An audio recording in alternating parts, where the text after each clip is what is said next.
नमस्कार. मागच्या पूर्ण आठवड्यात लहान मुलांच्या मेंटल हेल्थ संबंधित मी बऱ्याच केसेस बघितल्या आणि ठरवलं की आता याच्यावर बोलायलाच हवं. लहान मुलं खूप नाजूक असतात. तुम्ही म्हणाल त्यांना कसला स्ट्रेस हो? कशाचाही स्ट्रेस जन्म झालं मन असलं तर कोणालाही येऊ शकतो. लहान मुलांना पण तो येऊ शकतो. मग तो अभ्यासाचा असो, घरातील वातावरणाचा असो, शाळेत बदलामुळे असो किंवा त्यांच्या मित्रमैत्रिणींमध्ये भांडण झालं तर असो. तर पालकांनी काय काळजी घ्यावी? पालकांनी सगळ्यात महत्त्वाचं, मुलांसमोर अपशब्द वापरू नये. मुलांसमोर तुमच्यात कितीही वाद असेल तर ते दाखवू नये. मुलांचा स्वभाव समजून त्यांच्या कलानी घेणे गरजेचे.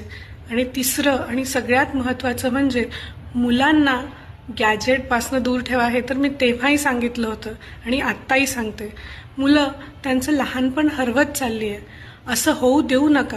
मुलांना वेळ द्या, त्यांच्यासोबत वेळ घालवा, त्यांच्यातले बदल समजून घ्या. आणि होमिओपॅथी या बदलामध्ये मानसिक मुलांच्या आरोग्यावर देखील छान काम करते, हे लक्षात ठेवा. धन्यवाद.